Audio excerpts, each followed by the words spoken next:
The Leaving Today podcast, the show about the news, history, and attractions of the Disneyland Resort.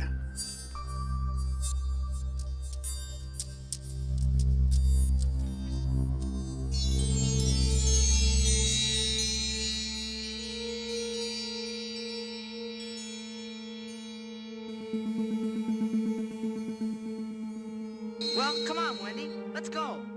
But where are we going? To Neverland. Neverland.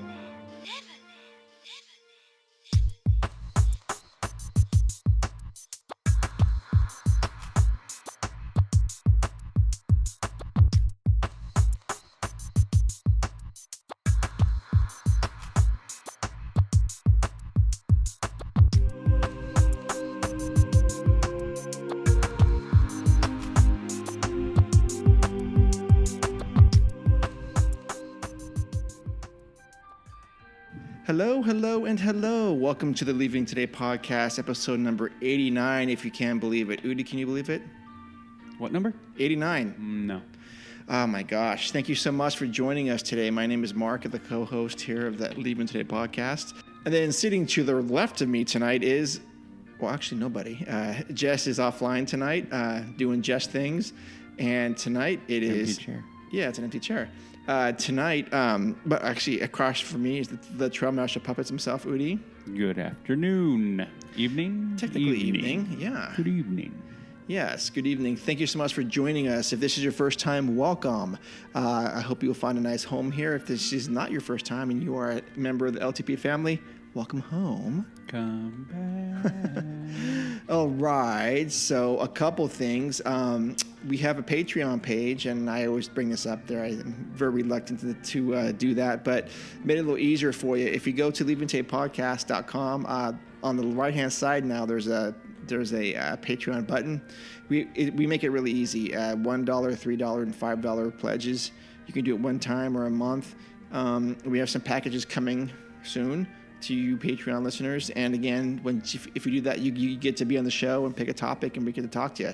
It's been good fun so far. So If you feel so inclined to leave us a tip, that'll be an excellent way to do it. Yep, and I want to give a special shout out to all our Patreons. Yeah, for everything that you guys has given us is helping us out a lot. Oh, it is. Yeah, and I just want to say thank you very much. Very humbled by that, like crazy. Like I can't even get it, but I don't even understand it. But thank you very much. Absolutely, yeah. Mm-hmm. You just don't know how much it means to us. Yeah. So we've got that. If you guys want to buy anything on Amazon, we would just ask that you go to the same page, leavingtodaypodcast.com, and click on the Amazon link, and goes to our little portal. It's the same thing. We get a little bit back that we can use to help support the show, which we do. We do have. We're not going to do it this episode, but we are going to announce a new partnership. A new partnership, yes, coming up. Yeah, we will be doing that next week. And I'll give you a hint. It's not Jack in a Box. No. Okay. No, they looked at Mark and said, "You're that weird guy who brings his own lunch," and then he's like, "Well, only sometimes." Like, no, sorry. Yeah, it's a sad day when I'm the weird one and Jack in the Box, right? When you sit in a room and you can't find the weird person. Anyway. Yes. Hey, tonight is going to be a special show. We are going to be talking to author of the Disneyland Hotel books, Mr. Don Ballard. Pretty stoked about this. Hope you guys will enjoy that. Before that, we have the news, of course. And then what else we have going on? TeePublic. If you guys want to buy a cool shirt, we will have a couple more shirts coming out. One of our listeners, Aaron, and a friend, has some really cool designs. He's the one that made the LTP Hideway shirt. Mm-hmm. He's got a few more that I haven't actually put on yet, but I will. It's on my agenda to do that. We may have some new stickers out at some point, too. Think about that. Yep. Then the one that I want. Do you know which one I want? Yes, I do. Oh, yeah. That's on the works, too. Oh, man. That one is epic. I'm going to rock like 8 of those. Good. Different colors, everything. Excellent. Heads up, on August 12th to the 14th, Udi and I will be at the parks along with my daughters. I know. We'll be there to check out Galaxy's Edge and then back in December again. At least I will. Yeah, we'll see how it goes. Mark is going to go. Everybody pressure Mark. I know I'm going to be doing my fair share of that. So we're going to be there. So if you guys are down there during the Monday through Wednesday, please let us know. We'd like to see you and ride an attraction or something with you. So yeah, T-Public, what else is happening? I don't know what is happening. But before we get into that, I was thinking about something, Udi, and a lot of people on the boards or the various Disney boards are saying how uncrowded the park is right now. And my thought is the way it is right now is exactly how. Well, first off, we know why it's empty. It's because the deluxe AP holders are blocked out. Yep. So that should tell you a whole lot of who adds value and who doesn't. Correct. Okay. Correct. But the way the park is right now, with minimal wait times and overall general experience, a pleasant experience, is exactly how most park goers want it to be. Yep. But it is not how I bet you Disney wants it to be. And the shareholders. Okay, well, there are pluses and minuses to that. I think at the end of the day, it is bottom line. If they're ending up on the black in a good percentage up, they don't care. They'll keep on doing it. Right. So the question then becomes, and we talked about it last time, is then if the park is no longer crowded or not as crowded, and then merch is up, food and bev is up, then what does that tell you? That tells you that the AP holders, which is not a double, annual pass holder, AP holders, I thought about that today. Well, we know what you mean, yeah. The AP holders, the ones with the lowest end tier, are, it's going to sound negative, but I'm going to say are the drain on the park, on the resources of the park, the crowding, because they're there, they're not spending money, and they're there for whatever, and then they just come enough to crowd up everything and then go home. Right. Now, they pay for their AP. They have every right to do that, but it's very interesting to me because then I think, what would Disney do, Walt do, and that's in my mind, if he saw this dynamic? What do I do here if I am increasing experience and still making a lot of money? Yeah. Best of both worlds. Why would you not want to continue that? Right. Now, how to maintain that, I don't know. Maybe reduce the number of APs that are on the low tier. Definitely then maybe reduce the number of SoCal pass holders. Right. Yeah, they're blocked out too, right? Yeah. The bottom tier and then the SoCal. I don't know. So you're saying that despite those two groups being blocked out, they are still having they're still making money on merchandise and food. That is what I've been reading. I could be wrong. If that's the case, then that's a really solid case for maybe getting rid of that deluxe pass and maybe seeing a new model of this flex pass, which I think is actually brilliant. Yep. That now finally they've made a model that I can buy into fully, and I will be. Who were you talking to? Carissa, right? Carissa Houston. Yeah. And then you're telling me about an interaction you had with her about how you were like debating, is there a down? And there's no downside to it. No, she's pretty, she's pretty frugal, and she's really good with numbers and stuff. Yeah, and you are, Chris, because I know you're listening. Yes, and she had mentioned that it pays for itself, and so I said, well, if it's good enough for Carissa, then it's good enough for the LTP. Thank you. Yeah. Thank you. Yeah. So especially with that $99 bring a friend deal, which is gonna save. Oh, it's saving you hundreds. Yeah. When we go, thousands. So really, when you think about it, I think they may have actually caught the, if they're smart, they may have got lightning in a jar here, and they can hold on to it. They have to hold on to it, don't get stupid. So I think, in my opinion, get rid of that lower tier one, limit a SoCal, easy for me to say I'm not there. Right. But limit that to whatever. Maybe a reservation for that? Or maybe go to reservation model for them. Yeah. And then there you go. I think the reservation model is working. Everybody's very used in their life. And whatever you're doing in your life, you have to make a reservation. Yeah. You go to dinner. When you even go to a movie now, you reserve your time and your seat. You go to get your hair cut. You go whatever. I mean, there's things all over the place. We're very used to making reservations. Yeah. No different. Right.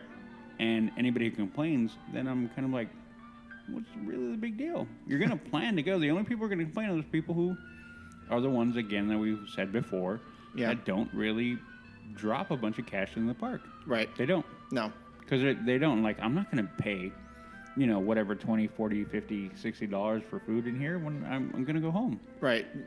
Yeah, exactly. And you can't blame them. No, I would do the same thing. I know you would. Yeah. So, my thought is, if they're smart, they run this year now, and then they start fashioning models off of it. Right. Yeah, I think so too. Interesting. The week after we go, the Monday after we go, is when everything gets released, opened up. That will be fun to watch.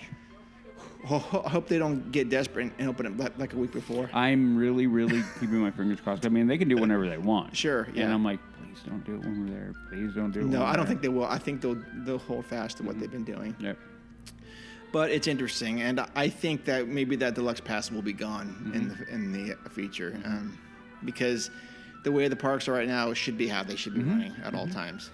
I mean, it is very. I mean, to me, people have tried to throw like it's a red flag. I'm like, I don't know. I don't know if I'm. Because Galaxy's Edge is not. Well, but just in general, that the park isn't as full at summer, and look at it's not that full. But I'm kind of like, is that really a bad thing?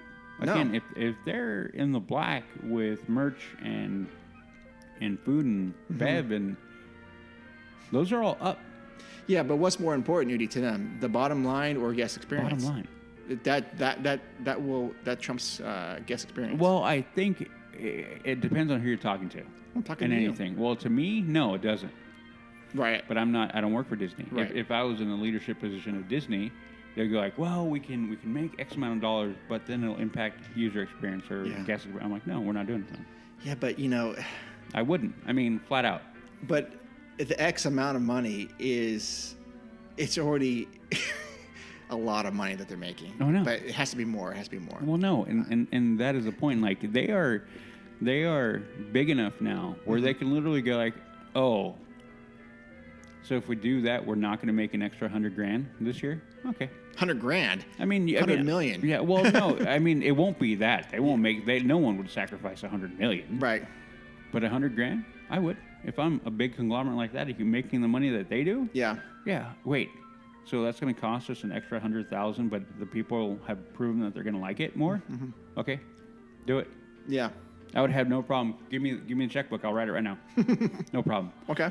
Because at this point now, to continue on now in the future, they're building towards the future, and we've said it before, we're already at a point where we're looking 64 years back. They have to plan for the next 64 coming. Yeah. And that's why I've said it before, we're in a very weird phase of the park where we're getting big upheavals of change. I mean, Galaxy's Edge, I think, is one, but I don't think it is the only one we're going to get. No. So, like, everybody just kind of buckle in. Like I said, it's going to take us a little bit of time to kind of settle back into the new iteration of the park that's coming. Yeah. And you and I were old enough to, and I said it before, I'll keep on saying it, we're old enough to look back and go like, oh, man, I remember when. Yes. And I kind of took it as a negative before, but as I look at it more and more and more, maybe because my life, how it's going, my mental framework has switched, but now I kind of go, instead of it being a negative, I kind of flip and go like, okay, well, this could be good. I'm trying to go positive on it. Now, a lot of it could change when we walk into Galaxy's Edge. Yeah. But we won't go there. No, we won't go there yet. We will, though, in a few weeks. We will go there. Awesome. Hey, did you know that Splash Mountain turns 30 this year? Yeah, I forgot about that. I'm like, holy crap, that made me feel old. It must. I wonder. We have to take a look at to see when it actually opened up. 89. 89. Yeah, but what month? Why wasn't the summer? Oh, I don't remember. I was already up here when that happened. Okay. Well, I just thought we'd throw that out there. Okay. Now let's go to our news. You listen to me now. You are talking about things that you do not understand. Tonight's news is brought to you by Expedition Roasters Coffee, where they encourage you to brew your happy place. And not only do they make great themed coffees, great tasting coffee, they also make some pretty good swag. Great apparel, great art prints, some nice little pins, and mugs. Of course, don't forget the mugs. The mugs, okay. Check that out. And when you check out, you can use our code LTP20 for 20% off your very first order of stuff. All right, so go check it out. And perfect time of the year to get some coffee. Hey, it may be too hot. You can just brew it over ice, and you're golden. Yep. Absolutely. And buy some apparel while you're doing it. Yep. Right. Awesome. All right, that's Expedition Roasters Coffee, where they encourage you to brew your happy place. All right, so before we get to the feature presentation, we have a few news items to go over this evening. Okay, the first news item, Udi, our Croc reporters have gone deep this time. No, Rise of the Resistance. What? No, I was going to make some offhanded thing. Like we've been mentioning, they're going to announce it. No, I'm kidding. Yes, I'm totally kidding. As Udi first reported 3 years ago. Right? Like I could predict it. I went into my magic 8 ball and said, hey, is Disney going to announce Rise of the Resistance opening anytime soon? And it said possible. Possible, so, yeah. The Disney parks. But I called it. Yes, no, as first reported from the LTP, Rise of the Resistance will open in 2020. I can't help myself. No. Sorry. The Disney Parks blog announced that the highly anticipated Star Wars Rise of the Resistance attraction will open at the Disneyland Resort on January 17th, 2020, more than a month after the Walt Disney World version of the attraction opens in December 5th, 2019. Lame. Well, I've thought about that, but Star Wars Rise of the Resistance is one of 2 attractions created for Star Wars Galaxy's Edge. Which we know. 14 acres in both Disneyland in California and Hollywood Studios in Florida. Smuggler's Run opened on May 31st. And what they were describing, this isn't news to anyone that listens to us. It's the most immersive, and I use air quotes, an advanced attraction ever imagined at a Disney park. Like we all know. Words. It's not open yet. Yeah. So January 17th is when it's gonna open. And we'll be in the park when? Sometime shortly after. Well, I don't know. We'll see about that. I will be. I know you will be, and you can report for the LTP. Okay. I'm gonna make all my predictions right now. That way I can be. No, I'm kidding. Yeah. Okay, right. So you think it's lame that Florida's getting open the first? Well, again, I'm going to keep on going with what my theory has been going from day one is that we're the guinea pig. Yeah. Disneyland's guinea pig. So whatever kinks that we were having over here, they probably had them semi-ironed out. Mm-hmm. And then, we're going to go open there because now it's probably in line where we can just make the corrections right away. Mm-hmm. And then finish it, open it, and then we can go ahead and test that and then make sure those are in line and running right, and then we can come right back over here and do that real fast. That's sure. Probably exactly what's going on. Yeah. Knowing how when you... Okay, I'm going to go into doing retrofitting on stuff. Believe me, it's much easier when you have it figured out. Oh, yeah. So when you figure out your retrofit and you go do the retrofit, once you've done one retrofit, you can jump back in and the next retrofit goes pretty quick because you already know what you're dealing with and you already know the issues that are going to pop up and you already know what you need, what will work, what will not work, and then boom, there you go. My summation is that that's what's going on, and I think it's lame because we've been sitting dry without it forever, and got it. I'm not going to rehash the whole thing. No, anyway. but let me just play this advocate for you. So, no, I'm kidding. Well, I mean, so our Galaxy's Edge opened May 31st. Mm-hmm. Florida has had nothing to this point. So people from the East Coast have to fly out there. Mm-hmm.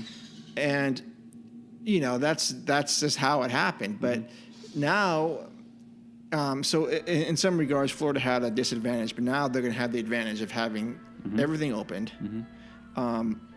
Well, not at the same time, but they're going to have Rise of the Resistance open a month and a half before ours. And so maybe that's they're catching up with, since we didn't give you that. Now you're going to get a hair sort of thing. Could be. Okay, well, we'll see how it goes. I don't like the poster. The poster is kind of like really cluttered and busy and really kind of whatever, like very uninspiring. Well, it's Star Wars-esque, but not Disneyland-esque. No, it is zero Disneyland. And that part bothers me. Well, what do you... What? No, I'm not arguing with you. Okay. In my mind, I'm kind of going, well, I get your point completely. But how would you make it more Disneyland? It is 100% Star Wars. 100% Star Wars. And that part's kind of cool. I mean, it looks like a movie poster, and that's fine, but not for a Disneyland attraction. I don't know. The art isn't where it should be for me.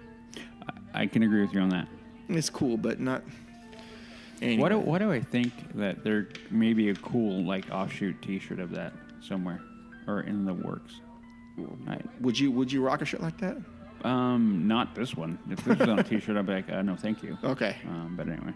Okay. Okay. Do you want to go to the data mining one, or you want to go to? Data mining. I do. Okay. I'll just touch on it. Clearly, they're data mining. The Magic Band and everything that they've used is for data mining. Yes. And I think I said that from day one. First reported from Udi 2 years ago. Stop that. No, but no. I'm not trying to tout like that's what I was, look at me how smart I am. It just makes logic. Yeah. Logical sense. They were going to do it. I mean, it makes sense that it's how they run their business. They're going to figure out who needs to go where, who wants to go where, and where. I mean, it's the way it is. Yeah. Okay. Anyway, so go ahead. I mean, no, I hate. I mean, I know I sounded bad, but I'm like, to me, it's like logical. I'm not. When I was saying they were going to do that, it wasn't like I was trying to be like, oh, look at I'm an oracle.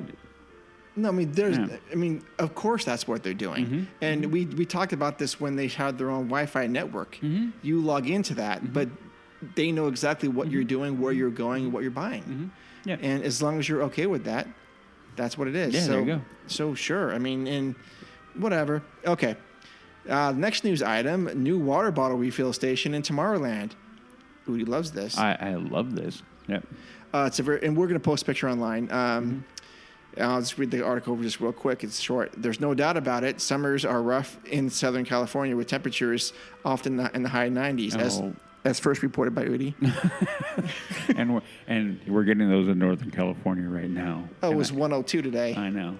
Yeah. I know, because I work in and out of buildings all the time. Oh, anyway. Yeah. So anyways, they want you to stay hydrated, of course, and Disneyland Resort has been making efforts in providing guests with free water, especially now with the new water refill station installed in Tomorrowland. So basically, if you guys go to the gym, they have this, most gyms have this water bottle refill station. You put your bottle over the sensor, it fills it up, and you're good to go.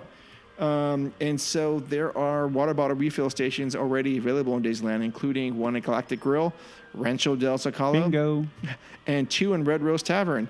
But this new station in Tomorrowland offers a much cleaner, updated look compared to those refill stations. Galaxy's Edge also has 2 new water refill stations that look very similar to the one in Tomorrowland. Okay. Last item we basically talk about is Disneyland turns 64 this year. Happy birthday. Happy birthday, Disneyland. You never looked better, honestly. Yep. Maybe you have. Have you? I don't know. You can argue that. Okay. It all depends on your point of view. If you like a little more retro look to the park, then you're not going to be too happy. If you're willing to move and flex around, then hey. Yeah. You're going to be all right. You're going to be all right, yeah. I think, not laying eyes on Galaxy's Edge yet. Yeah. About what? About if I'm happy yet. Oh, we don't know yet. No, we don't. Yep. A few more weeks, my friend. A few more weeks. I'll tell you this, though. I'm very thankful we have a park to talk about. And I am curious, is Galaxy's Edge going to make me appreciate everything we have more or less? And that's what I'm going into thinking about this. I think I'm very, very, very, very, I'm going to keep on saying very interested in our post Galaxy's Edge instant reaction. Right. Because I tell you, listeners, Udi and I are probably going in with different mindsets of what he's looking for. I don't know. And what I'm looking for. I don't know. Okay, we'll see. I don't know. I mean, I said it before. I'm trying to go in as open as I can because I want to take it in with that no preconceived notion. I already know. I'm already, and I'm going to tell you this right now. Okay. If I walk in and I don't get emotional over seeing the Falcon, then I'm gonna get mad because I know then that means that the negativity has gotten to me. Okay. Yeah. Fair enough. Yeah. And the last news item tonight is the news about Hyperspace Mountain. What is that, Udi? I don't even know what you're talking about. Okay. No. No, Hyperspace Mountain is the overlay for Space Mountain. Yeah. And I'm okay with it. To be honest with you, anytime they've done anything like that, it's always fun to me. Sure. I have yet to go on one of those and go like the music, the lighting, the theming, everything. Yeah. Like, it's just always a good time. I mean, really, you're going on Space Mountain to get your head blown back. I mean, it's really what it is. And you're like in the dark, and the music playing just adds to it, and the lighting. So I'm good with Hyperspace Mountain. Mm-hmm. I'm good with it all the way. Yeah. Absolutely, yeah. I'm stoked about that. Yeah. I mean, I think I'm happy with both versions. Yeah. Well, there's 3 versions, but I think the regular and Hyperspace are my 2 favorites. Yeah, or 2. Then the other one is the Ghost Galaxy. Yeah. And I had fun on that when I've been. I mean, again, more music and lighting than anything. But I mean, still, again, you're in there, and I'm not worried about that. I'm like gonna go fast and scream my head off as we're banking through space. Right? Through space, Mm-hmm. yeah. Yep. All right, so that's going to be the news for tonight. Now let's go to our feature presentation. And now for our feature presentation. Hey there, Leaving Today podcast listeners. We have a special treat for you tonight. We have a special guest on. He is the author of such titles as The Disneyland Hotel, 1954 to 1959, The Little Motel in the Middle of the Orange Grove, The Disneyland Hotel, The Early Years, 1954 to 1988, and The End of the Original Disneyland Hotel. We want to welcome author Mr. Don Ballard to the show. Hey there, Don. Hello. Hello. Hello. Thank you so much for taking time out of your evening to spend with us. Oh, it's my pleasure. I look forward to talking a little bit about the history of the Disneyland Hotel. Excellent. So I'm thinking a lot of our listeners probably don't know much about the Disneyland Hotel, but before we get to that, can you tell us a little bit about yourself and how you got started writing and then maybe segue into what inspired you to start documenting things about the Disneyland Hotel? Yes, it was about, I think, 1995, and my wife and I had checked into the Disneyland Hotel, and we were being walked to our room by one of the bellmen who had been there since, I think it was 1968, so he'd been there for quite a while. And we were talking about, we were being walked to one of the original garden structures, and we were talking about the architecture and the history of the hotel. And he had stated to us, he said, nobody's ever written about the history of this place, and it really has a really neat, kind of fascinating history. And somebody ought to write something about this. Yeah. Somebody ought to tell the story and the history of the Disneyland Hotel. And so I had kind of planted that in the back of my mind about, how that might be kind of neat to do, something about that. And I had always said when I was in college that I, wrote a bucket list that someday I'd write a book. And so it kind of just started from there. His name was Mike Connors, and he was a bellman. And he just retired, I think it was 4 or 5 years ago. He ended up staying there over 40, 45 years as a bellman at the hotel. So anything that I've done, any work that I've done, including a new book that I'm writing on the 1960s on the hotel, can be attributed to that statement from him. Okay. That is very cool. That's very cool. So so you have this daunting task that you put on yourself about writing a book about the Disneyland Hotel. Did you want to try to contact Disney first to see if one was in the works or to get their permission, or how did you go about doing that?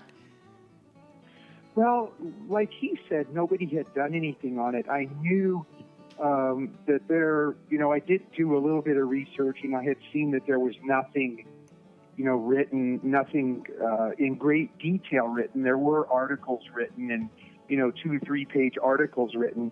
And it actually started off as an article because I had seen that Westways magazine, which is a Southern California magazine, was seeking articles. And so I started off in writing an article for their magazine, and they told me that the submission was too long. It had to be, I think it was 1,800 words.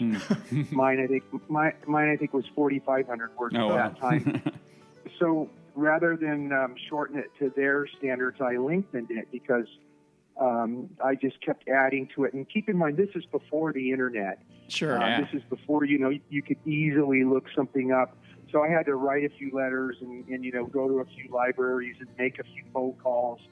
But once I was satisfied that nobody had written anything of substance or of length, then I began to compile things and start reaching out, contacting the archives, contacting Disney, and then accumulating things. And by then, there was the internet and there was eBay and there was, ways that you could start accumulating things. And then I began accumulating things in mass quantities and was able to get a lot of, documents and photos and things like that, to where I started acquiring a lot of things in substance to where I could get, more and more information on, creating a book and pictures and things. And that's where it led me to first meeting Christopher Rather, who was the son of Jack Rather, the original owner of the hotel. And I was able to get a hold of him and learn even more things, from the hotel and everything. And he agreed to write the foreword and the introduction to the first book. And then it just kind of grew and grew from there. Okay, excellent. And then did you find that Disney was pretty receptive to you getting you going to the archives and whatnot? They were to a certain level. They were not interested whatsoever in doing a book. They were okay with me doing a book, but they felt that it was too much of a niche kind of a book. So they weren't interested in backing the book or publishing it under their publication house. They did give me permission to do the book, and they gave me limited access to the archives in some of their assets that they had within the archives. I was able to meet with Dave Smith and look at some of the material that they had within the archives, which helped. It greatly helped and everything. But they set about some limitations as to what I could look at and what I could use to research and to document for the book. And but it helped. It helped quite a bit. Okay. In the first book. Excellent. Yeah. So we have we're looking at a copy of the one that's called The End of the Original Disneyland Hotel, which I think is the smallest of the 3 you have so far. Yeah. So, but we'll talk about your new one that comes out. But let's talk about a little bit of history here. So let's go to 1954, because I think that's where the story begins, right? Yes, it does. And so, it's my understanding that Walt Disney. Okay, maybe you can tell us here and the listeners. Did Walt Disney or have a hotel, or I should say a motel back then, as part of the design, and something he ran out of money or real estate or something, or? He was Walt Disney was really tapped out financially with the building of Disneyland. He had spent everything he had and then some with just the sheer building of Disneyland. He, as everybody, as most Disney enthusiasts know, he spent everything he had. He hawked his life insurance policy, he got sponsors and everything just to build Disneyland. But he knew that for Disneyland to be a success, that he would have to have a first-class hotel motel facility, on the grounds or right next to the grounds of Disneyland, for Disneyland to be successful. He knew that for Disneyland to be successful, he would have to have people seeing it for 2 and 3 days, which meant that they would have to have lodging. And he knew that a hotel was crucial to the success of Disneyland, but he was out of money. And also he didn't know anything at all about hotels or motels how or to run lodging. it, yeah. And so he kind of put the word out in the Los Angeles area, or just out, that he was looking for backing to build a hotel. And Jack Rather heard through an organization called Brown Motel Investments Inc. A fellow named David A. Brown, that he was looking for somebody to build a hotel. And David A. Brown and his firm, they wanted to build it, but they didn't have the resources. They were, a smaller firm that operated and brokered hotels and motels in the Southern California area, but they just didn't have the capital to do it. But they, to make a long story short, they ended up introducing the Rather Corporation, who at that time, in the early 50s, they were flush with cash. Jack Rather had oil wells, he had television stations, he had radio stations, he owned a production company, he was a producer of films. He also had 2 other hotel properties, one in Palm Springs called La Horizon, another in Las Vegas called the Twin Oaks Lodge. He knew about hotels. And another parallel that he had with Walt Disney was he, too, was a family man. He had children. Like Walt Disney had 2 daughters. Jack Rather had 4 children, 2 from his first marriage and 2 from his second marriage. So he, too, was somebody that had kids that, was taking a look at Disneyland as something that, his kids would enjoy.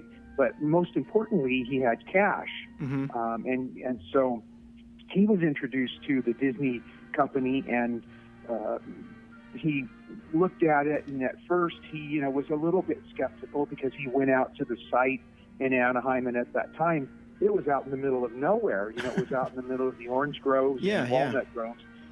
And when he first went, he said, what is this? This is kind of, there's nobody here. This is, kind of out in the country. But he, too, like Walt Disney, was a visionary. He didn't see it for what it was. He saw it for what it could be. And he said, I think this could be a possibility. I think that this will work, even though, like what they told Walt Disney, that, he was crazy, that nobody would come to his amusement park. Jack Rather said, I think this will work, and I think this will be successful. And he agreed to lease the land from the Disney company. He got a 99-year lease, which would have expired in 2054. And he leased 30 acres, which eventually turned into 60 acres, to build the Disneyland Hotel. And construction began. The lease was signed in early 1955, in November of 1955. And it was supposed to open, they were supposed to open together. Disneyland and the Disneyland Hotel were supposed to open in July of 1955. But the reason why the hotel opened 3 months after Disneyland was because anybody that was a carpenter or an electrician or a plumber was already busy building Disneyland, and so they didn't have them to spare to build the hotel. So the hotel actually opened 3 months later, in October of 1955. Opened October the 5th, 1955. 7 rooms on the first night is all they had, with an 8th room they were using to use as a registration and office for people to sign in. So the first night was 7 rooms, but how many rooms was the first phase of the? I mean, actually, it may have been a motel. It was a motel, right? First, before it was a hotel. Yeah. It was considered what they called a motor hotel. Yes. Okay. A motor hotel, which meant that you drove right up to your room. Okay. And real quickly, I think they said it was within a week or 8 days they had 100 rooms ready. Oh, geez. Okay. The first phase was 100 rooms. And then within the first year, within August of 1956, they had close to 200 rooms ready to go. And of course, they had the Olympic-sized pool. They had restaurants. They had a whole host of shops and clothing shops. They had a barber shop. They had sundries and gifts and things like that. And they were advertising 200 rooms. And they were turning away, some nights they were turning away 300 people for rooms. They were just solidly booked. Jeez. So it was very successful right from the start. Yeah. Now let me ask you this though. So when they first opened up, do you think that when they were working on like a business model for this hotel or motel, that they wanted to make it something that was appealing for families, or did they want to address like a higher type of clientele back then? Because like today's in like 2019, and we can get to that a little bit later, it doesn't seem like the hotels are geared for families. They're geared to like people with a lot more money than like an average family would have. You know what I mean? Yeah. No, absolutely. Every brochure, every advertising thing, they cater to families. It said bring the family. The first brochures, the room rates were $9 a night with free parking. But actually, that was a little bit expensive back then, $9 a night, because the other hotels that quickly opened around Disneyland were advertising rooms for $7 a night. So it was always a little bit more expensive than the other hotels around there.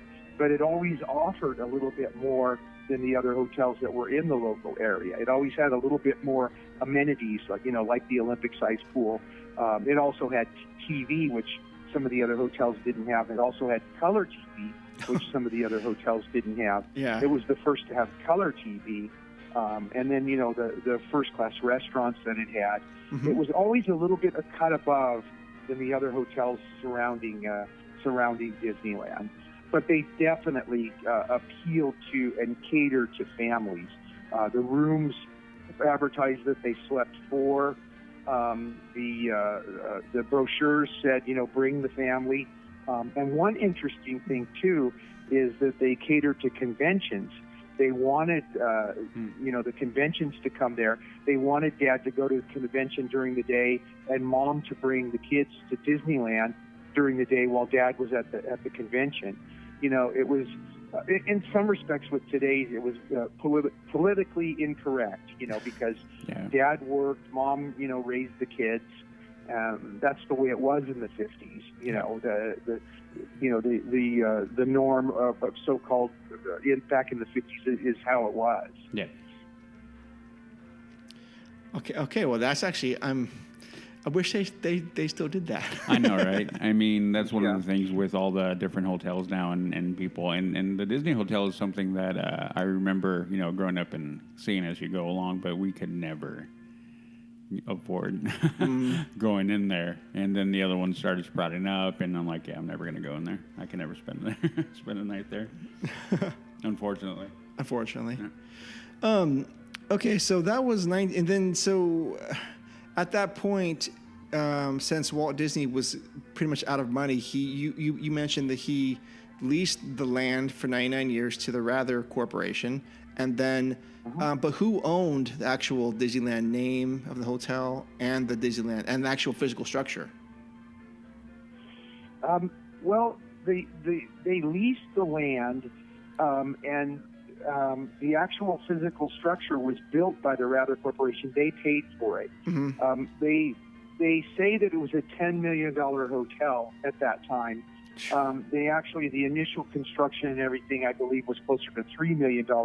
The $10 million figure came from when they said that it would be fully and completely built out. The initial plans called for 650 rooms eventually.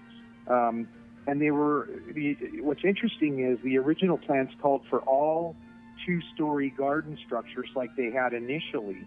Of course, those plans changed in 1961-62 when they built the first tower. But if you look at the original plans, the original drawings that they had, and original concept sketches that they have, they didn't have any plans for any towers. And I can get to this in a bit, but it's a real interesting story about how the first towers came into place and came into being, what the initial idea was for that. But if you look at the original plans and concept sketches were from the architectural firm of Pereira and Luckman, you'll see that they didn't call for any towers. It was all two-story garden structures that they were going to have for the hotel. And again, it was going to be 650 rooms when fully built out. They had the first 100, in the first phase, and then 200 by the second phase. And then they built additional rooms, or an additional wing in 1958 that added 35 more rooms, and then 2 more additional structures that added another 70 rooms in 1959. And that was it for the 2-story structures. Okay. And then if you like, I can go into the story about how they got the idea for the towers. Yes, absolutely. Because I don't know anything about this. Yeah. Well, it's a real interesting story, and I'll start by saying that it was about 10 years ago, I got a real interesting phone call one day while I was at home. I have caller ID, and on my caller ID it said that the person that calling me was a gentleman named Alfred Nicholson. And who is Alfred Nicholson? Well, Alfred Nicholson was the architect for all of the tower buildings at the Disneyland Hotel. He was in a firm called Weber and Nicholson, and they were the 2 gentlemen that designed and built all of the tower buildings at the Disneyland Hotel. If you remember, there was the Bonita Tower, there was the Marina Tower, and there was the Sierra Tower. Mm-hmm. Well, his firm built those towers. They designed and built those towers. Okay. And wow. Al called me one day. He was, at that time when he called me, I think he was 92 years old. Okay. And he was living in Malibu, California. And he had bought my book, my first book, the Yellow Book. And he said, Don, this is Alfred Nicholson, and I bought your book. And he goes, I wanted to talk to you. He goes, I built those towers and many other buildings and things at the Disneyland Hotel. And he said, I want to meet you. Oh, geez. And I said, you want to meet me? I want to meet you. And so anyway, he said, well, I'm in Southern California. I'm in Malibu, and I want to come up and see you. I live in the Bay Area. I live in Fremont. And I said, absolutely, Al. I said, do you want to fly up? I'll pick you up at the airport. What do you want to do? He said, no, I don't want to fly. Al was a World War II veteran, and he used to fly in P-24s in Italy in World War II. And he didn't do a lot of flying since then. Oh, yeah. I'm sure. An aversion to flying. He said, nope, I'll drive. And I said, well, by the way, how old are you? And he said, well, I'm 92. And I said, all right, are you okay to drive and everything? He said, oh, absolutely. So he drove up the next day and spent the weekend with us, came up with a trunk full of blueprints and photographs and pamphlets and documents. What? And everything. I know. Let me copy and scan everything. Oh, wow. And sat and just talked to me the whole weekend. And he told me that he was, him and his partner, Kurt Weber, his business partner, Kurt Weber, they were designing a project in downtown Los Angeles called the Marie Antoinette Towers. And it was a condominium complex in downtown Los Angeles, and this was 1960. 1960, okay. They were in their construction trailer, which was also their makeshift office for that tower that they were building in downtown Los Angeles. And Al's wife, Betty, was at the front desk, and they were on the construction site, which was adjacent to the trailer. And all of a sudden, this large, dark car pulled into their parking lot. And it was a gentleman named Jack Rather. Okay. And he was looking up at the frame of the tower and looking up at it with wide eyes. And he walked into that trailer and said, "Who's building this?" And Betty said, my husband and his business partner, Kurt Weber. And he said, I want to talk to them. So she said, well, just a minute, I'll go get him. Can I say who's calling? And he said, my name is Jack Rather. And she had heard of him because he owned the Lone Ranger and Lassie and Sergeant Preston of the Yukon television series. Mm-hmm. He was a little bit known. And so anyway, to make a long story short, he said, I own the Disneyland Hotel, and we're only building 2-story structures, but I'm interested now in seeing this. I want to build towers. It's Wow. I'll get more use of the land if I build up rather than out. Mm-hmm. So that's how the first idea to build the towers at the Disneyland Hotel came into being. He passed by that construction site, saw that tower being built, and talked to Al Nicholson, brought him to the site at Disneyland and said, what can you do here? And they drew up plans, and the first tower came into being in 1961, 1962, which was the Sierra Tower at the Disneyland Hotel. Okay. Oh, I need to pause you right here because one of the things that's kind of firing off in my head right now is, very cool story. That is a very cool story. I've never heard of that. I've never heard that story. And how lucky are you to have that once in a lifetime meeting with him? That is amazing. But so Jack Rathers meets with the architects of this tower and says, I want to build this. How did that dynamic play with Walt Disney? Because did he have to get these approved by Walt Disney? And how did the tower impact the guest experience from inside the park? I imagine that would have been something that Walt Disney would have had an issue about. Yeah, that is a very, very good question. Well, everything that they did, every building project, every restaurant, every shop did have to be run by Disney because it had to meet the quality standards of Disney for it to get built. And the Rather Corporation knew that because that was part of the lease that they signed initially in 1954, 1955, that it did have to meet a certain quality standard for them to be able to get it approved to be built at the hotel. Okay. And they were in full agreement of that. That was something that was ironed out at the very beginning. Okay. So what they used to do was what was called the balloon test. Okay. They used to have to float a balloon to the height of the tower and see if it was visible inside Disneyland. And if it was visible inside Disneyland, then they would say, okay, well, what do we have coming in Disneyland that may cover that up? Like if something was visible inside Disneyland, what were the sight lines? Like, for instance, is it visible now? Will it be covered up by a future project? Like to give you an example, something might be visible now, but when they built Pirates of the Caribbean or New Orleans Square, it would be covered up. Sure. Sure. And interestingly enough, the very question that you asked was something that did lead to the one and only conflict I ever saw between Rather and Disney, and that was when they placed the letters Hotel Disneyland, not Disneyland Hotel, and I'll explain that in a second. I didn't know that. on the top of the tower. Okay. In 1963, in August of 1963, they placed the letters Hotel Disneyland on top of the tower. Why Hotel Disneyland? Yeah. Because there was a looking glass elevator that they had installed on the tower, and they could only fit the word hotel to the left of the elevator because of the placement of the elevator, and they could fit the word Disneyland to the right of it because of the spacing. And in 1966, when the tower was expanded, they changed that.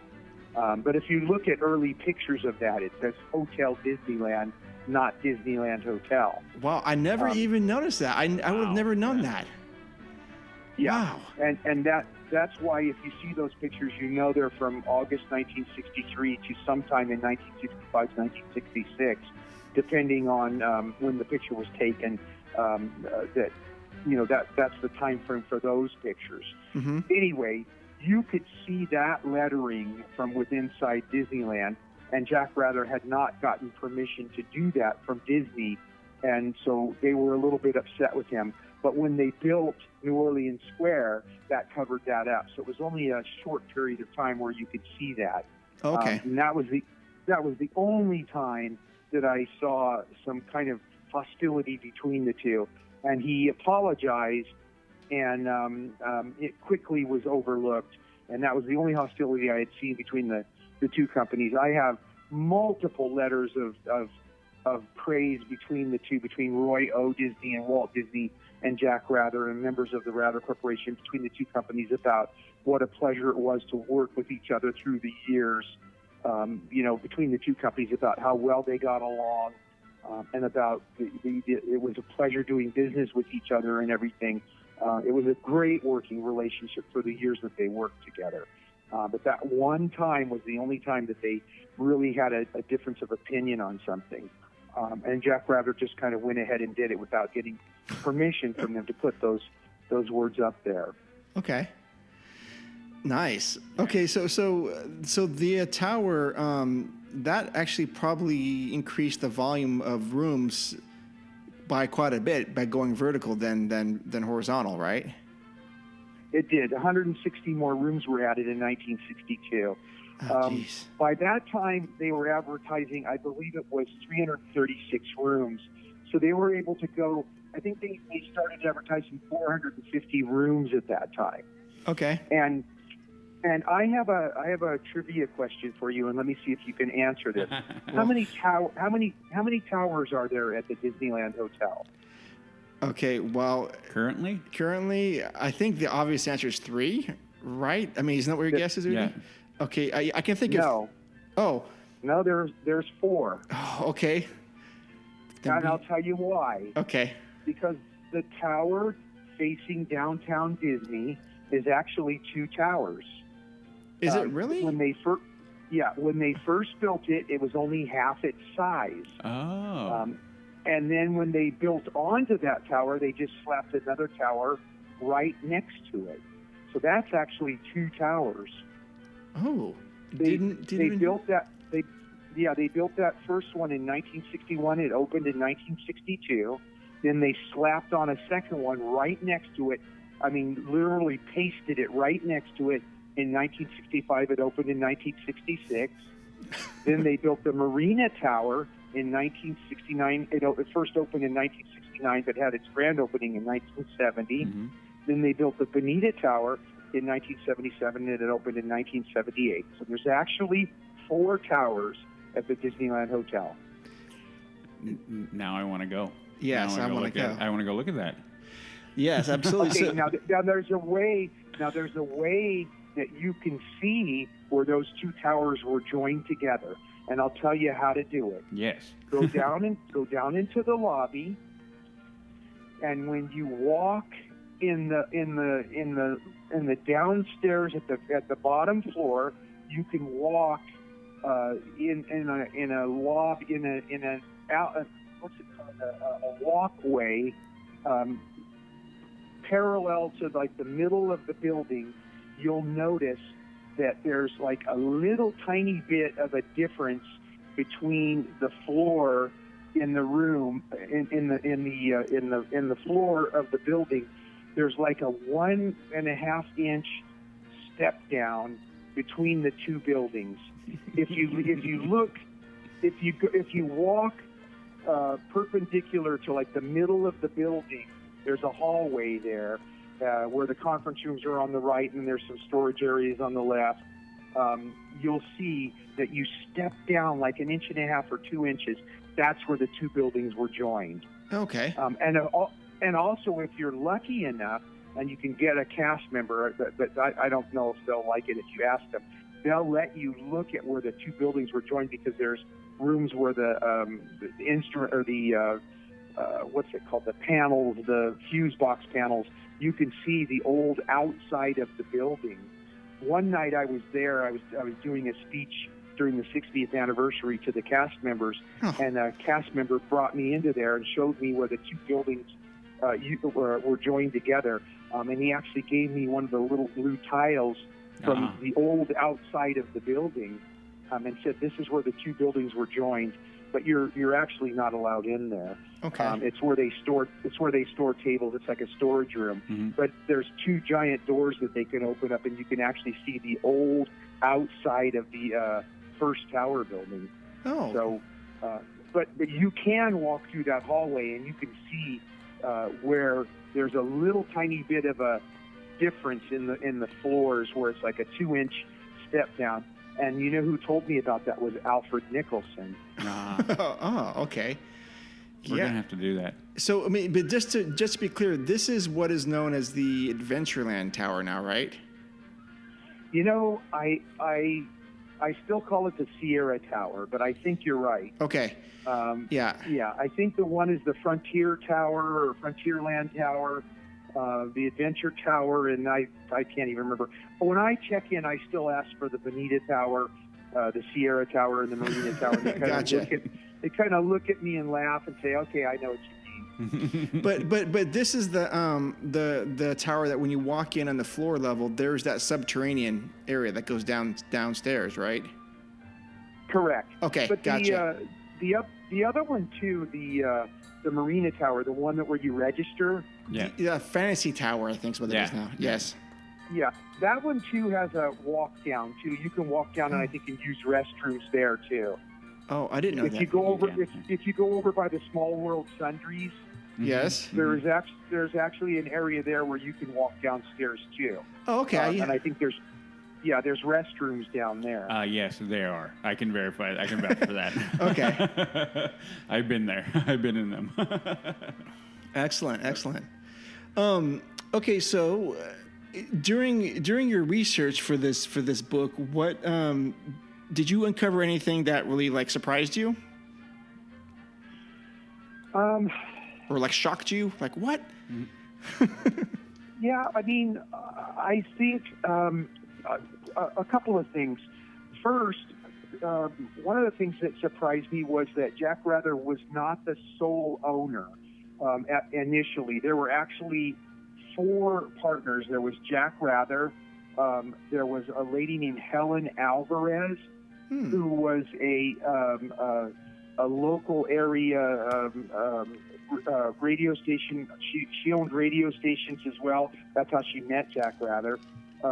She owned KOTV in a television station in Oklahoma, and she was her maiden name was Harmon, and the Harmon family were local area radio station owners and disc jockeys. She was one of the business partners, and there was also Jack Rather's mother, Maisie. Some of you might remember Maisie's Pantry at the Disneyland Hotel. That was named after her. No. She was part owner. And then there was also a group called the Loeb Partners, Loeb, Rhodes, and Schwartz, the business investment firm from New York City. So there were a couple of members of them that were owners. So there were actually several partners that were the owners of the Disneyland Hotel that they were just mostly in it with their money. They didn't have a lot of say in what got built. They just were kind of like silent partners. So there was, multiple partners that owned the hotel. And that led to a lot of conflicts because Jack tended to okay things as far as expenditures that they didn't approve, and so that led to discrepancies and litigation amongst the partners. That he would say, okay, spend this much more on the new restaurant, and then the other partners would say, hey, what did you just spend? And he would say, oh, we needed it. And they would say, well, make sure to run that by us before you spend it. And then it eventually led to Helen Alvarez leaving as a partner with a huge lawsuit that she had filed, against the corporation. That kind of surprised me that, that they were arguing and bickering. And Loeb wanted out of the partnership almost immediately when they got into it because they didn't see a huge return on investment. And I saw some confidential letters back and forth between them saying, that we would like to get out of this because it doesn't look like it's going to be a return on investment. And Jack Rather passionately wrote back saying he loved this hotel. And I talked to Chris Rather, his son, and he said, the Disneyland Hotel by far was Jack's favorite business venture. Out of everything that he ever did in his life, the Disneyland Hotel was his favorite thing that he ever did, that he loved that place. You know, and so just the passion and the love that he had for that hotel, you know, really surprised me, because, you know, he had so many other business ventures that he did throughout his lifetime, you know, that, you know, that was a surprise to me, because there were so many other things that he did, but he really, really loved the place. And then, you know, just some of the other things, like some of the other things that they said that they were going to do there. They were going to put a miniature golf course in where the marina went. You know, they had a concept for that they had penciled in instead of the marina, that got voted down. And then some of the other restaurants that they said that were going to go in there that never made it because they didn't get approval for it. But, you know, there was always, you know, a bunch of little surprises of things that they had proposed, you know, to go in there. But, you know, you always learn a little things, you know, the little squabbles that go around with the board meetings and things like that, and stuff that you pick up, you know, through private correspondences and everything, and stuff. But just, you know, the other thing, too, is through a lot of my research, the one thing that I found was the parallels between Jack Rather and Walt Disney. You know, both of them were visionaries. Both of them were family men. Both of them took chances. Both of them, you know, invested a lot of money in this risky adventure known as Disneyland and the Disneyland Hotel. And they both, you know, really paid attention to detail, and both weren't afraid to spend money on quality. And they both wanted people to spend time with their families, and they both wanted them to have quality time with their families. And they both, you know, wanted to ensure that the people had a really good time, you know, in spending time with their families. The parallels between those two men was just amazing, incredible to me, in what I saw in my research. Yeah, that definitely rings true with what you're saying. Yeah. So then you knew that the Disneyland Hotel was going to be a quality project if they're both, you know, in the same vein. Yeah.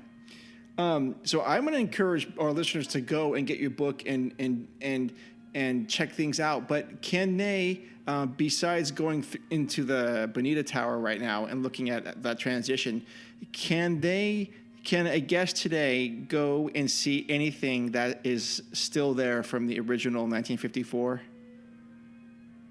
Nope, there is absolutely, and that would be, they would go into what would be the Sierra Tower, not the Bonita Tower. Oh, okay, I'm sorry. So the Sierra Tower would be the Fantasy Tower, I guess, now? Yeah, that's the one that's facing downtown Disney, the one that's, there is absolutely nothing left from the original Disneyland Hotel. The oldest building there is that building that we were just talking about, the Fantasy or the Sierra.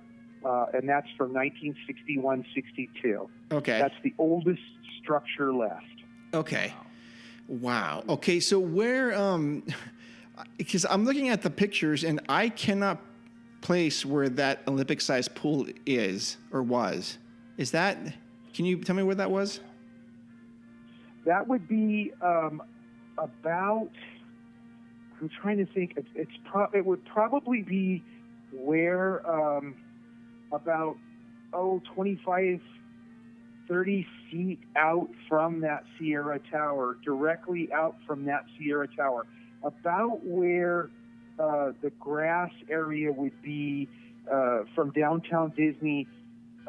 You know where the theaters are? Yes. Yep. At downtown Disney, kind of by Earl of Sandwich. Yep. Yes. Somewhere right in that area right there.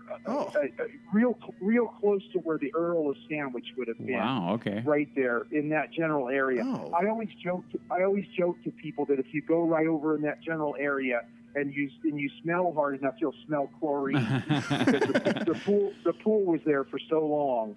Oh. You know. Okay, so and another real interesting point of perspective that you can get is the monorail station is in the exact same spot as it was before. Yeah, and that was like That's so, and that actually was a question that I had for you. Is that how did the monorail impact the guest experience for for the hotel? Did it bring more people in? Do you think? And then there's that's the first question. And then what part of the hotel did it anchor up to? Because I can't picture that in my mind's eye. Okay, that again is in the exact same location, so you can always use that as a reference point of where the old hotel used to be. Okay. There used to be a Disneyland Hotel stop for the monorail. I remember that. Yeah.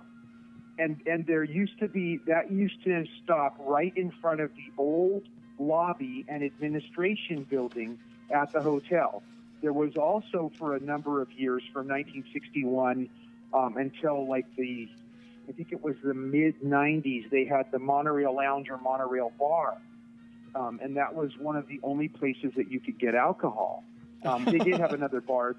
Yeah, they did have another bar there called the Porcano Room. And then initially it was called when it first came out, there was also alcohol that you could get there. It was I'm drawing a blank right now. I don't know why, but there was a bar at the hotel. I don't know why I'm drawing a blank, but there was a full-service bar at the hotel.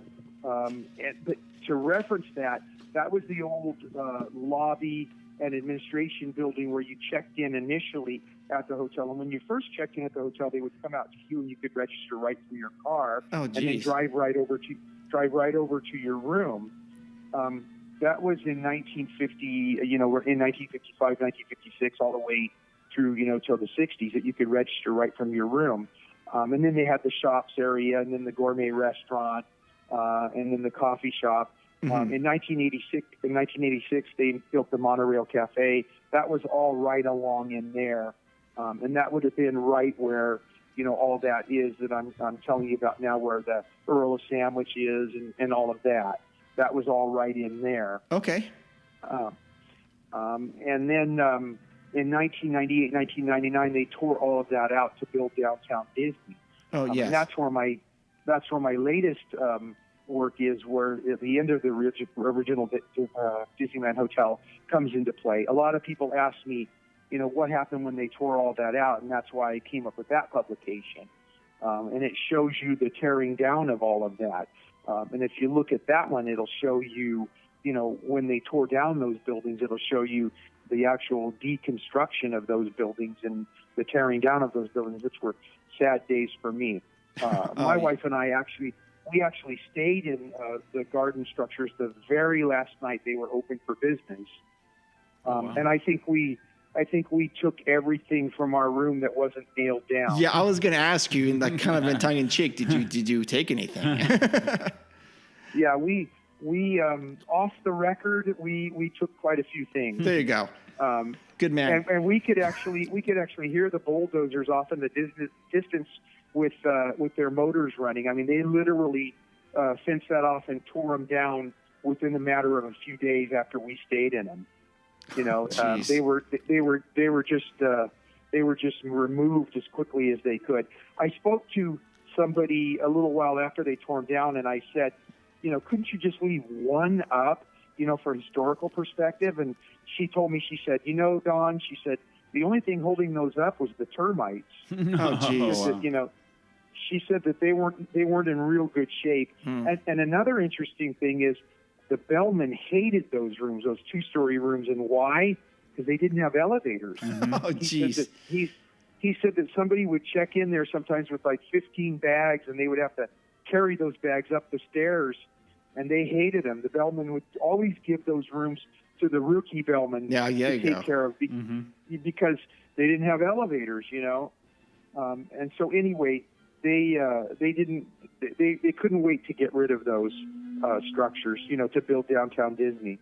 But I've lobbied for them to build another structure just for history's sake, and people could stay in them for their honeymoons, or just to remember they could build a two-story structure with modern conveniences, but design them like with a 50 square. That'd be awesome. I think they'd be real. I think they'd be real popular. I agree. Of course they would. I agree.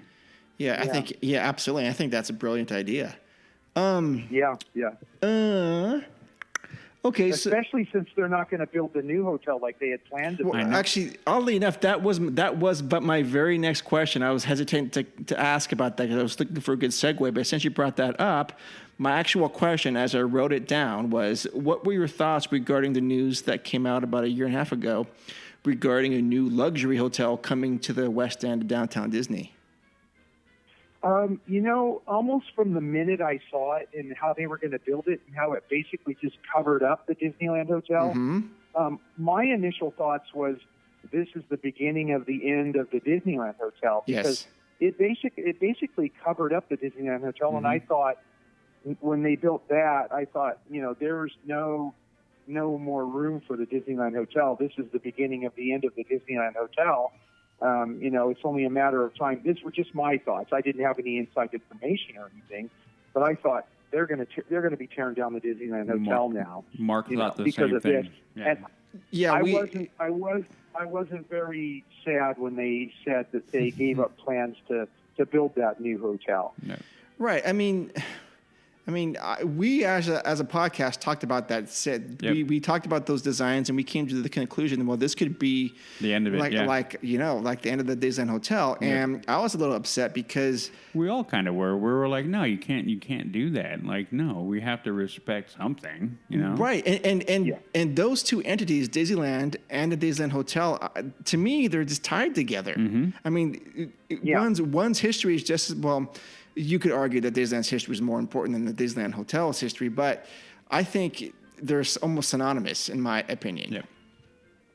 Yeah, I think they go together. I think, I always say that, Johnny Carson always had Ed McMahon. The Lone Ranger always had Tonto. Yeah. And Disneyland always had and always should have the Disneyland Hotel. Now, having said that, though, when they first went together, the Disneyland Hotel was placed at the exit of Disneyland. Now that's not so much the case anymore because, there's no more Disneyland parking lot like, they used to have. Sure. But nevertheless, I still think that they need to have the Disneyland Hotel, even though there's nothing left of the original. They still need to have that, Absolutely. In my opinion, of course, I'm a little biased because, I've dedicated a large part of my life to research and documenting it and everything, but I still think they need to have that. And like I said, I wasn't sad when they said that they weren't going to continue on with those plans to build that. Not to mention, I thought, with what they had quoted as the pricing for that, I just felt like, a lot of families wouldn't be able to afford that. Well, no. From what they had said, were going to be the prices. I do admit that it looks pretty nice and that, it did look like something that would be kind of nice to stay in, but I just felt like, it was going to be very, very expensive, to stay in there and everything. But I didn't like the fact that it was blocking the Disneyland Hotel, and I didn't want anything to steal the Disneyland Hotel's thunder. Yeah, absolutely. So, that leads me to... Go ahead. Yeah, and even more reason now to build another garden structure or two, since they're not going to build that. And there's space for it. There's space for them to build that garden structure now. They can build that in an area where the garden structures used to exist. And I guarantee you they would be popular. They would, people would want to stay in them and they would be filled. No, I have a tendency to want to agree with you on that one. They would. Yeah. I'm having trouble placing. Udi seems to know where this is, but I don't know where you're talking about. Back in. Back in? The back end. Oh, the back end. Yeah. Okay. You go tower, back in. Okay. Yep. Gotcha. Yeah. So when you look, my next question on that was, where do you see the hotel in the next 20 to 25 years, and what do you think of it?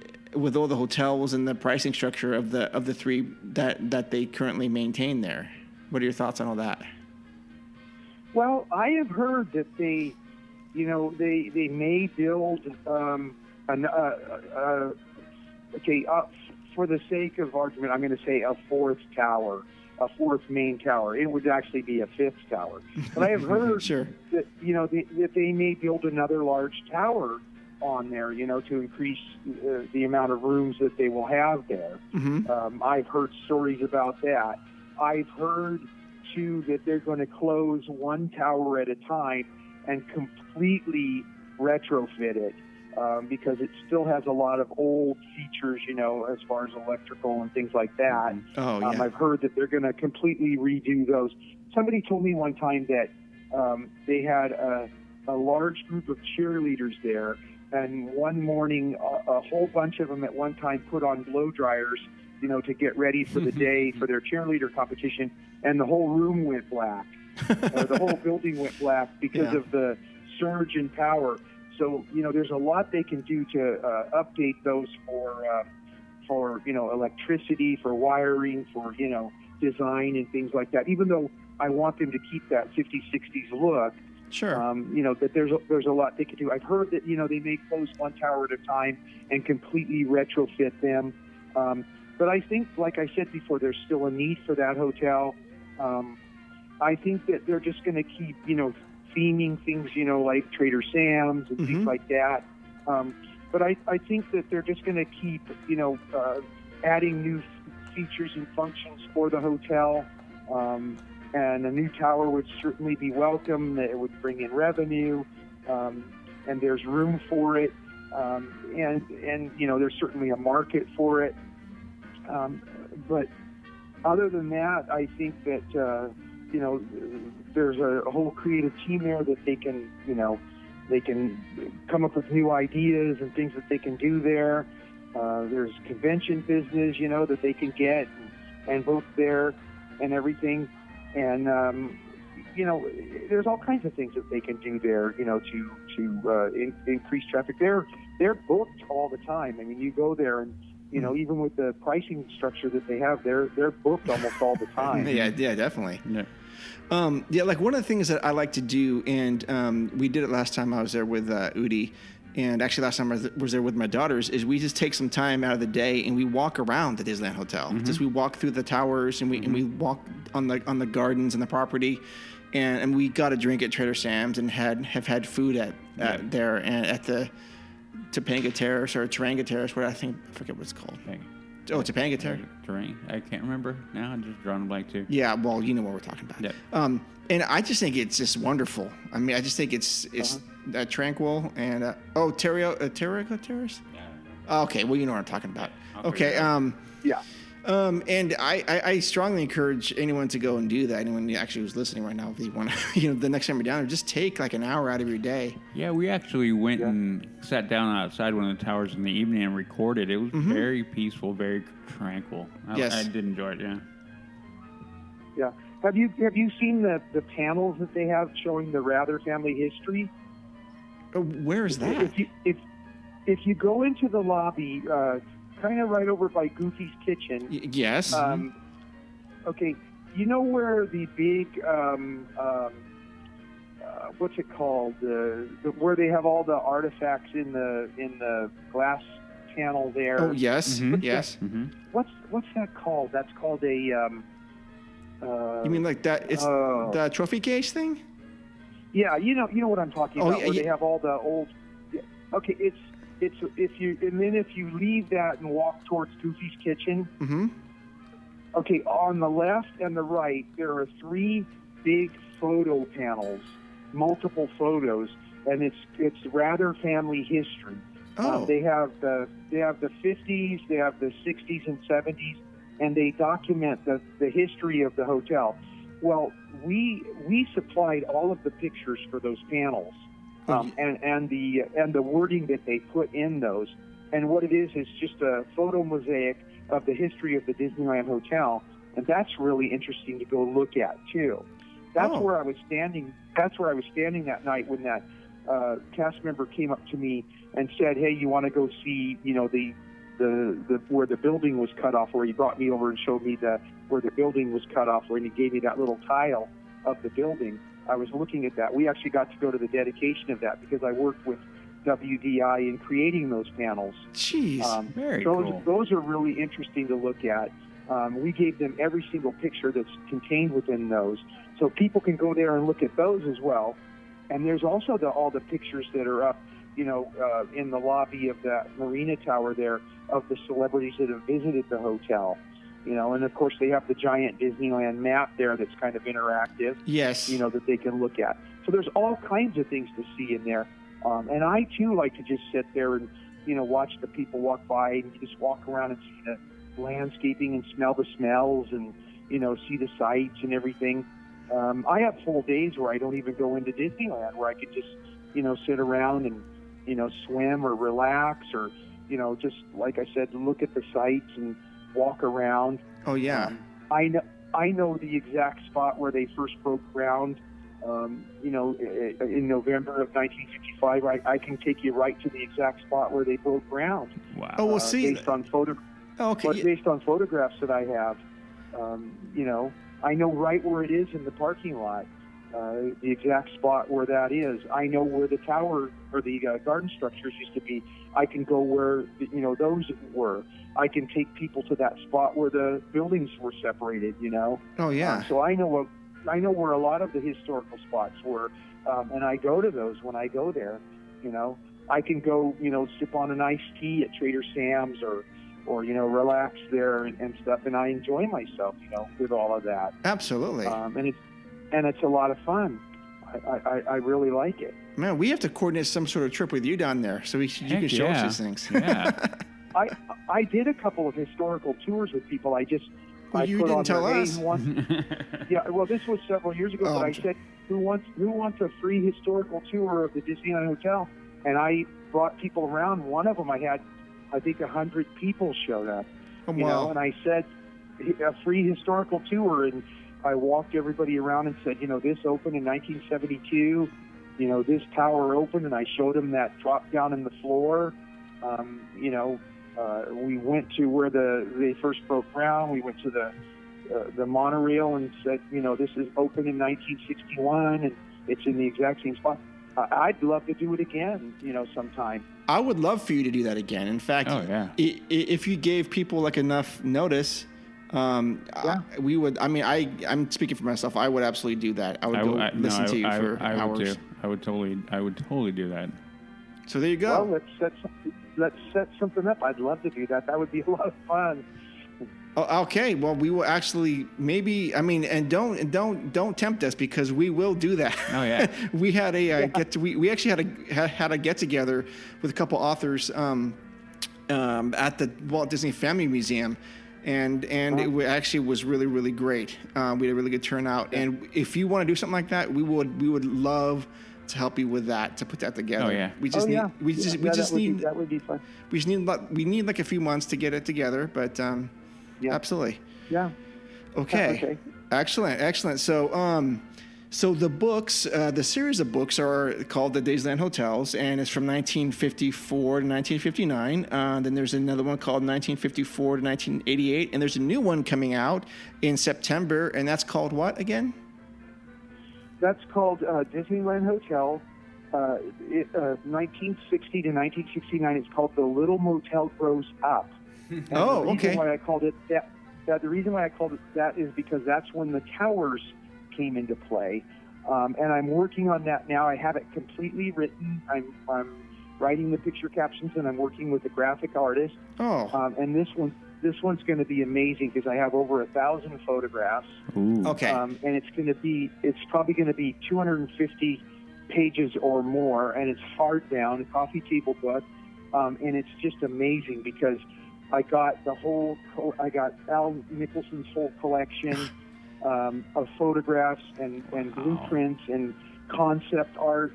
And one of the great things about this is, since I came out with the first books and everything, I've met so many people who worked, for numbers of years at the hotel, and they've all shared their photographs with me or their documents with me. So I've accumulated so much now. Okay. And so this book, the 60s book, has so many photographs that are unpublished or documents that nobody's ever seen before, and I've amassed so much information. This book is the fruit of those efforts, and I've just got so much to share on the 60s. And the 60s was the most dynamic decade for the hotel. And I've had to leave so much out just to keep it at 250 pages, or, it might even be more than that. It's just going to be a fantastic book. I put out a picture of the proposed cover. Yes. And I can send it to you. I can send you a picture of what the proposed cover is going to be. I'll email it to you a little bit later today. Okay, great. Of what the proposed cover is going to be. But I also have a website. I also post on Facebook a lot of old pictures and everything. But the website is magicalhotel.com. And on Disneyland Hotel, the early years on Facebook. And I post a lot of rare and unique pictures on Facebook. And I encourage comments. And, I love talking about it, obviously. Sure. And discussing it and everything. So. Okay, and I'm going to put a link on Amazon for our listeners to your books, and then I'm also going to put a link to your site that has the original 2 books you have. And so and hopefully people will buy those. Oh yeah, that would be wonderful. That helps me to do further research. People buy the books and stuff. And we have several. I think 6 or 7 projects on Amazon that we created that are on there too. Okay. There's several other things on Amazon. Both books are also available in Kindle format. Okay. Cool. On Amazon, and there's several other projects that are on there too. So that really helps. Fund future projects and everything. One project funds another, Yeah, for sure. And it greatly helps. So. Okay, and I mean, I am 100% serious that if you do want to do another Disneyland Hotel tour, I will definitely try to promote that, and I will get it going that we can actually do something like that if you're really into that. Oh yeah, I would love to do that. Awesome. Yeah, awesome. I would absolutely love to do that. That would be so much fun. And like I said, they're absolutely free. So people don't have to pay a nickel. They just have to get themselves down there, to do it, and we have a blast. We could all meet, after for something, at one of the places there. And yes, it's just a lot of fun. Absolutely. Oh my gosh, I want to do this so bad. Yeah. But before we let you go. Because this has really, really been a great conversation. We have several questions we ask all of our guests about just their Disneyland stuff. So if you don't mind indulging us for just a few more minutes. Sure. Okay, hold on. I do have to ask this question though, and okay. I'm always curious. What is it about Disney and Disneyland that has pulled you to it? But that's one of the questions. No, it's not, is it? Oh, no, it isn't. Okay, it isn't one of the questions. So, yeah, I know it's not one of the questions. Okay, I'm sorry. So, no, with everybody, I'm always curious. We all have a tie to the park or something, and we're all unique in one fashion or another. I know why I'm tied to the park. I know why Mark is, but what brought you to the park, and then what has kept you there, and then kind of sparked your interest? I mean, I understand into the hotel. Other than, is there more to it than when the bellhop told you, "Hey, there's no one written a book"? Well, I think I hope this answers your question, but what's always fascinated me about Disney in general was that Walt Disney could educate you and entertain you at the same time. Oh, geez, good answer. So beautiful. That's what fascinated me about Walt Disney. I'm older now. I just turned 61 in July, and so I used to watch The Wonderful World of Disney, The Wonderful World of Color, live on Sunday nights with my family, and it just fascinated me that I could watch something and I was educated and entertained at the same time. I learned something and I had fun doing it, and so it was just amazing to me that I could get both out of that. That's what drew me to Disney. But I always love a happy ending, and I always love a Disney ending. And some of my favorite movies, I always grew up liking the live action. I love Swiss Family Robinson. I love 20,000 Leagues Under the Sea. But then again, the more I got into the animation, the more I loved those as well. So it was pretty much just everything about Disney. But as far as the parks and everything, I always have to ride Pirates of the Caribbean I won't consider a visit to Disneyland complete unless I ride Pirates of the Caribbean. But my favorite ride is Peter Pan.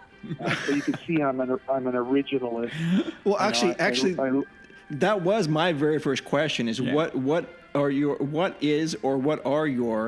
essential Disneyland attractions that you have to go on? Yeah, there you go. So you got Pirates and Peter and what else? Peter Pan. Peter Pan. Peter Pan. I love Peter Pan. I love that. I have to ride both of those, or I don't leave the park. I have to go on both of those attractions, or I do not leave the park. Those are my two favorites. And I know Pirates wasn't an original attraction, but Peter Pan was. And I have to get a Dole Whip. I have to get a pineapple Dole Whip before I leave. Those are my must do at Disneyland. And you actually answered that question, because the next question is, what is your favorite food or place to eat? There you go. And at there the you park? go. But Dole Whip is a snack. What restaurant do you typically do you have to go to, or do you? I used to like the Monorail Cafe, but of course that's been closed for quite a few years. But I like Storyteller's Cafe, and I like to go to, I can't remember the name of it now, but I like the Mexican restaurant at Disneyland. Rancho Zocalo, my favorite. Yes. Yeah, I like that. I like that an awful lot. And I also just like to kind of munch while I'm there, to grab a burger or something. I'm a junk food junkie. There you go. So I like to, I like that, and to grab an ice cream or something while I'm there. Perfect. We also like to go to, well, it used to be Granville's. Now it's Steakhouse 55. We like to go there for breakfast. Yeah. They have really good breakfast there and everything. So that about wraps that up. Okay. Do you collect anything at the park, or any sort of things that you always buy or have to have? I probably have the greatest collection of Disneyland Hotel paper item ephemera in the world. I have just about every paper item that there is to have, and I also have a tremendous amount of Disneyland paper items. I have all of the maps, all of the Welcome to brochures and paper items on Disneyland. I have some really rare paper items and brochures and documents on Disneyland, annual reports from many of the years, and documents and everything. I have a really large collection of Disneyland paper item collection. It's huge. Man, it would, if you look at those Van Eaton auctions, yes, I have a collection that would rival some of those. Wow. Oh my gosh. Wow. Yeah. My wife calls it her kitchen, because she never got her kitchen rebuilt because I was always buying those things. Well, maybe you could put some of those at the Van Eaton Gallery and buy a kitchen. There you go. You know what? I don't have the heart to part with it. I understand. I definitely understand. Okay. Yeah. Do you like the daytime or nighttime better at the park? Why and why not? Let me think. I like the nighttime at the park.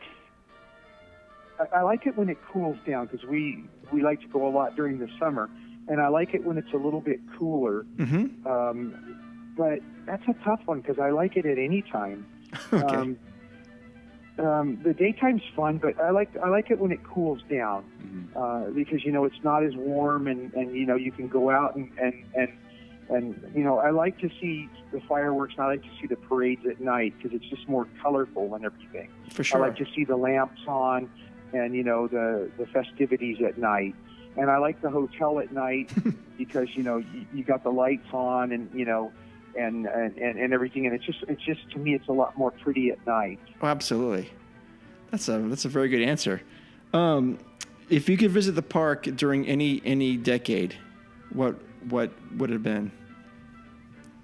I'd like to go before Walt passed, because I'd like to go and have the chance to see him at the park. I wouldn't necessarily bother him, but I'd just like to see him smiling at the park. I'd like to see him walking at the park in a happy moment, knowing that he created that, and seeing other people smile and making him smile, you know. One of the things that I had that I didn't mention in this conversation was on one of my research visits to the Rather Family Storage Vault, I found a film of Disneyland opening day in color that was filmed by Jack Rather. In color? In that it shows, I have a film of Disneyland opening day in color, filmed by Jack Rather, who was a guest that day on July 17th, 1955, and he films Walt Disney there that day, just about to give his dedication speech.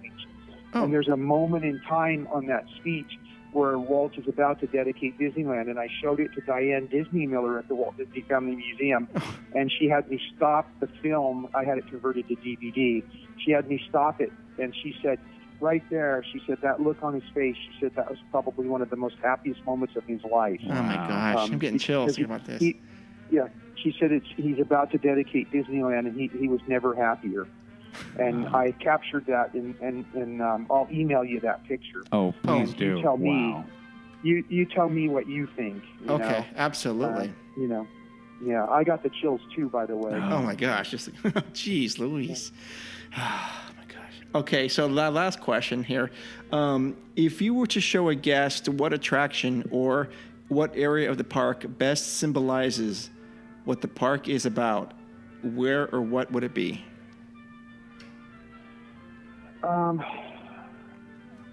I think, to me, I'd like to take him to the hub and show him the statue of Walt, because, you know, that has a lot of flowers. It has Walt with Mickey, and it just brings out the emotion in me, you know, that Walt's overlooking his park, and it's got the beauty of the park and everything, and you can see the castle in the background, and you can look out into all the realms of Disneyland.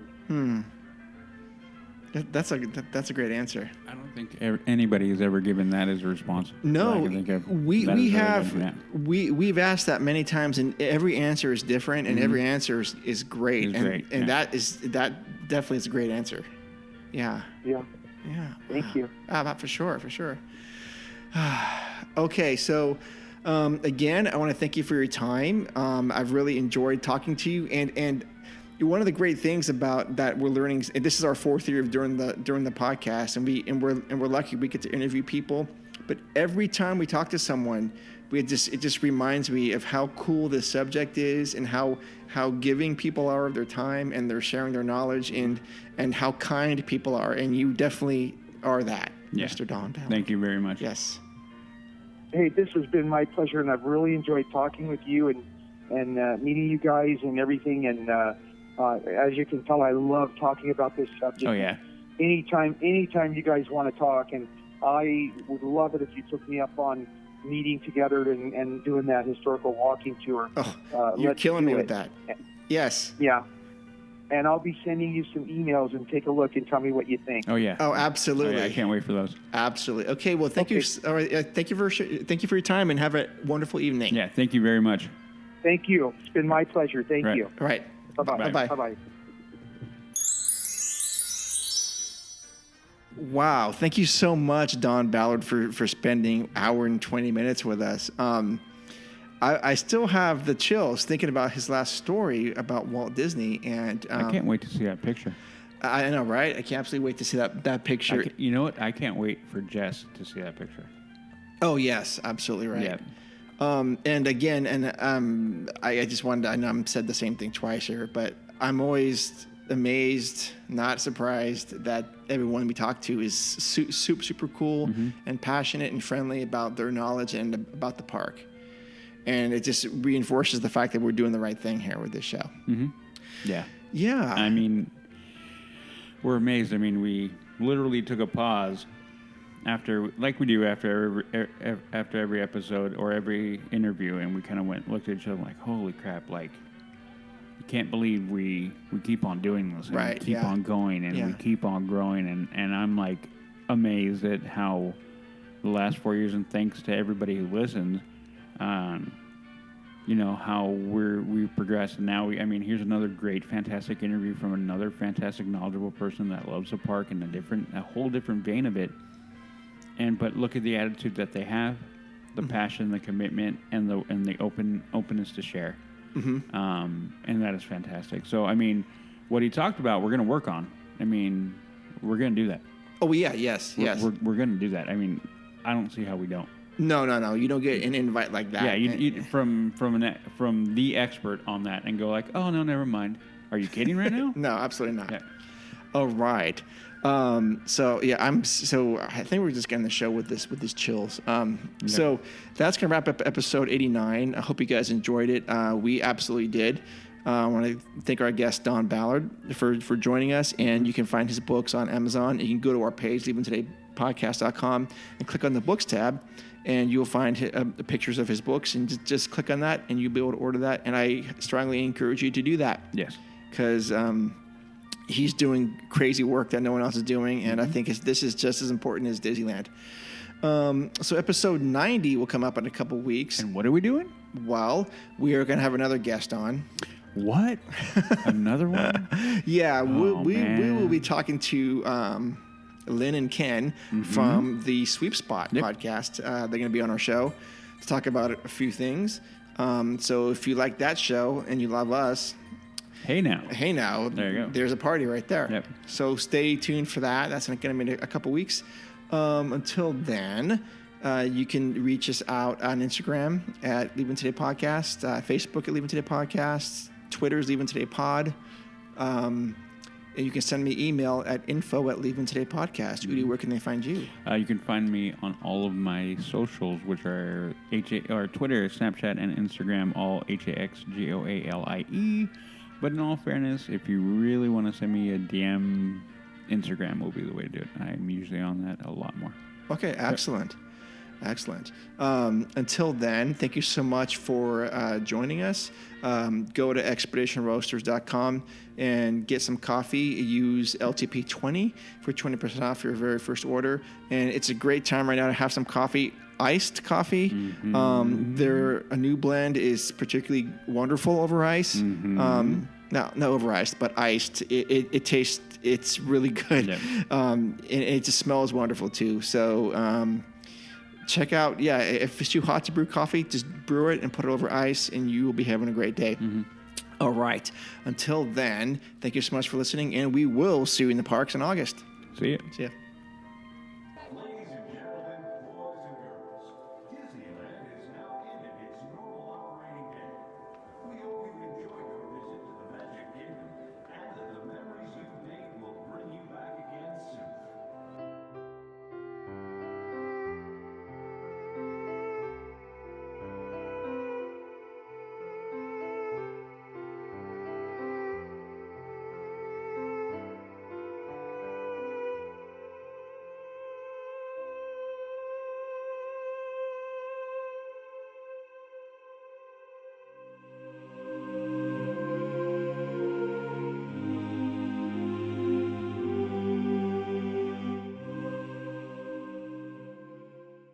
Today's bloopers are brought to you by 13 Ears. Custom, creative, collectible. Check her out on Instagram, 13 Ears. Every woman has the best voice. That's I need to saying. take my meat out of the fridge. Jessica Aurora Farfan. No. What are you doing? Definitely not. I'm so freaking ready. No, I will give you one. You have to give me two. Nope. One from the back. Temptation is great, though. Temptation is great. I'm still hungry. It's too short, Lee. It's too short. Short. It's too short. Okay, we're back to the news. Oh, yeah? Okay, hold on. I gotta drink more. Okay. Drink your... What are you looking at? You are out of control. Out of control. Do you need to get that? Nothing is... Well, very few things are better than a cold beer on a hot day. Pee now. Always pee now. Bam! And that is how it's done, ladies and gentlemen. One take, one done, and we're out. That's what he said. The timing couldn't be any more worse than it is right now. Don't you even. You keep your hands off my Reese's. You know how much he likes me? Not very much. Not Anyway, as much okay. as is mine. Not very much? I said not as much as is mine. Oh, okay, gotcha. I'll show you my monkeys. Your what? My monkeys. But then when you pet her, she bites you. Oh, well, that I have no control over. Why you gotta ruin everything? Wow, these are smaller than I thought. That's what she said. No bed sheets. Why are you yelling at me? Because I like yelling at you. Get over it. I was just asking. I can't ask questions now? No. Oh, well, I'm gonna. Okay. Figure. Oh, please do not do that. Why not? I will freaking take you outside and flog you. So I look at it, and it's a decent sized steak. 16 cents. Nope. Let me see it. Nope. Let me see it. You know, if I take it off, it locks and no one can touch it. That's fine. I'm not gonna. You don't have to take it off. Oh my God, but you make me hot. And I don't know why. Why do you? Okay. Because you are a sarcastic. Drink your alcohol that's way too strong. Way too strong. Kitty. It's like a breath of fresh air. Boy, was my face red.